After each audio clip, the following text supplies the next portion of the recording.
I think there's one emotion that really scares me, and that is the lack of all emotions. So that is apathy. The moment we become indifferent to each other's pain, to each other's stories, the moment we become desensitized, numb inside, I think that is a much more dangerous world to live in. So this might be the age of anxiety, the age of angst, but we need to make sure that it doesn't turn into the age of apathy. So today I want to talk about a word that troubles me, that preoccupies my mind, and that word is apathy. I want to look at the roots of the word, and that takes us actually both to Latin and Greek, apatheia, which basically means lack of emotion, lack of feelings. And I think it's an important word in order to understand where we are right now across the world. But before we go into that, it might be useful to go back in time a little bit. And you might remember late 1990s, early 2000s was a time of extreme optimism that bordered dangerously on arrogance or complacency from time to time.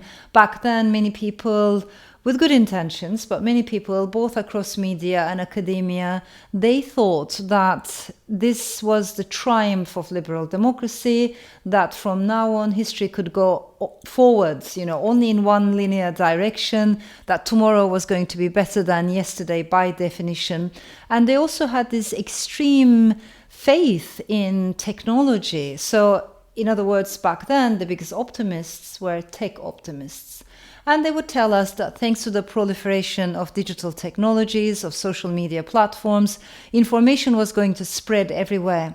And people were going to become informed citizens. And once they became informed citizens, they would always make the right choices.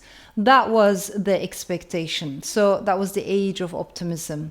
Now, fast forward, I think we have entered quite the opposite, and almost it feels like the age of pessimism. The world we're living in right now is the age of angst. There's almost an existential anxiety, so pervasive in the air. It affects us. It is also the age of anger or fear or disappointment or bewilderment, confusion, uncertainty. And it's very difficult to believe that tomorrow will by definition be better than yesterday. And I think many of us, every day, we are dealing with lots of negative emotions. And my point is actually, maybe we should have a more positive view on pessimism. Maybe it's okay to not be okay in an age like this. In fact, if we're not overwhelmed from time to time by anger or anxiety or uncertainty or confusion, maybe we're not really following what's going on in the world, here and there and everywhere. When we do follow, when we do respond, of course it affects us, and that is very human. So my point is, not whether you are angry or not from time to time, not whether you're anxious or worried or not from time to time, but my question is, what do you do with your anger? What do you do with your anxiety? I think that is the crucial thing. And I'm always inspired by the writings of feminist scholars, novelists, thinkers, such as Toni Morrison. And she has this powerful essay in which she says, I feel so angry sometimes. And rightly so, she feels angry because she looks at the injustices, she understands the layers of discrimination, racism, sexism, class inequalities, and so on. So in that essay, Toni Morrison says, I feel so angry sometimes, but then I just go and sit down at my desk and I write.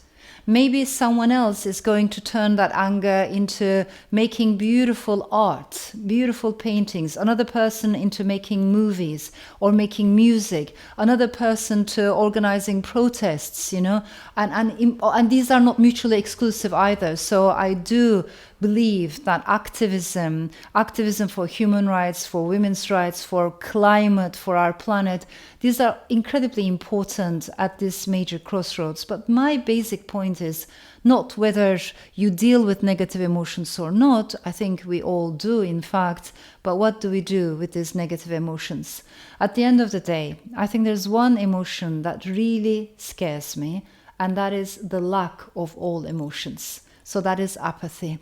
The moment we become indifferent to each other's pain, to each other's stories, the moment we become desensitized, numb inside, I think that is a much more dangerous world to live in.